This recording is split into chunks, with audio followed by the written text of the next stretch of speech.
Evening Troopers. I'm fat and I'm hot. I haven't been this sweaty since they published that new Lonely Hearts column in the local paper. Spin dryers on. It's hot. So, tonight, Wednesday night, is the videos I do where I do a video and no one watches it because it's about books. Who cares about books in this day and age? Well, I do. And tonight we're talking about a technical manual. Now, technical manuals are brilliant if you're a catastrophic nerd, which I am. Star Trek, I've got them. I've got a really good Batman one. But the one I want to talk to you tonight about is the Aliens Colonial Marines Technical Manual by Lee Brimacombe Wood. Get back to that in a minute. So I'm quite a big fan of the film Aliens. It's one of the first big boy films I saw, along with Terminator and Mad Max. And they were quite big influences on me, those three films. To the point now where I have a black car and I get into fights with men in leather a lot. So Mad Max was a really big influence on me. But Aliens was a massive influence. And I've got mission patches here from the Sulaco. That's when I served on the Sulaco in 2150. When I was in the USMC, the United States Colonial Marine Corps. I was a sergeant. No, I wasn't. And then obviously the piece still a resistance of my Aliens collection is my pulse rifle, which I may have shown you before. The M41A Aramat pulse rifle. It's really good. But the book, Aliens, oh, this is on the back, oh, it's got the smart gun. Aliens Colonial Marines Technical Manual. Brilliant. Brilliant, brilliant. Now, this is my second copy of this book, because the first one came out in the mid-90s, I think when Alien 3 came out. It didn't come out for Alien, I think sure it's when it came out of Alien 3. And I bought it as a very young man from like a book clearance place, and I read it to death. And then I lent it to someone and I left it somewhere and it went. And then I was buggered because it was only ever printed the once. And it was massively expensive on Amazon when they had it in stock, because it is that good. But for Prometheus or Alien Covenant, one of them, quite a few years, probably about 5 years ago, so I don't know, a time period. When you get to my age, everything just blurs into one big horrible day. Yeah, so they re-released it, and I'm glad they did, because it's amazing. And it teaches you how to be a Colonial Marine. And it goes through all the equipment. And the guy that did it, I mean, check that.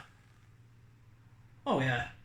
He managed to get hold of screen use props from the actual film when they were in the Trocadero in London. So he managed to get the armour. I just got his mate to dress up in that. And then he wrote the book about it. And he made up a lot of stuff. But what he made up is really clever as well. There's stuff about the androids, that's Bishop's junk. His milkshake brings all the girls to the yard. And he's like, I'm a synthetic human. Stuff about the power loader. It's brilliant. The stuff, and then there's a little bit of fictional backstory, which reminds me a little bit of the style of World War Z, and the Zombie Survival Guide that was also written by Max Brooks. So in general, I can't recommend this enough. It's got stuff about the APCs, and there's little quotes peppered all the way through from Colonial Marines serving. It talks about the dropship. It's got schematics of the dropship. It's got the different kinds of dropships and the models and the missiles that it uses.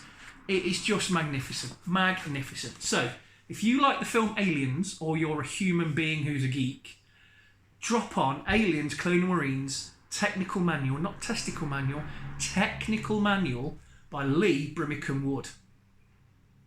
I literally cannot recommend this book enough. And I'm a massive Aliens freak though, so I guess it's aimed at me. But I love cutaways and I love technical manuals. The Batman one's brilliant. All the Star Trek ones were a joy by Michael Okuda. And the Star Wars cutaways, I do love a nice Star Wars cutaway.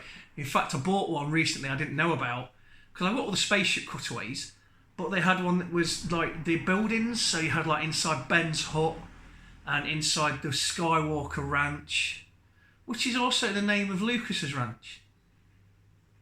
Mind blown.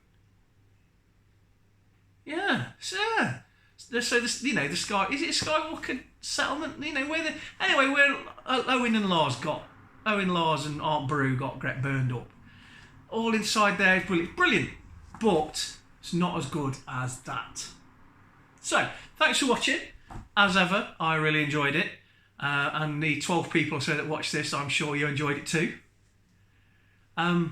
If you enjoyed it, like, subscribe. Have fun with it. Watch all the other videos if you haven't seen them yet. And I'll be back at the weekend talking about something else, probably video gamey, if not Star Warsy or Star Trekky, or something geeky. Something geeky. This is inside the man cave, and the man cave's full of geeky stuff. Throw a coin, get something geeky. Especially me. Good night.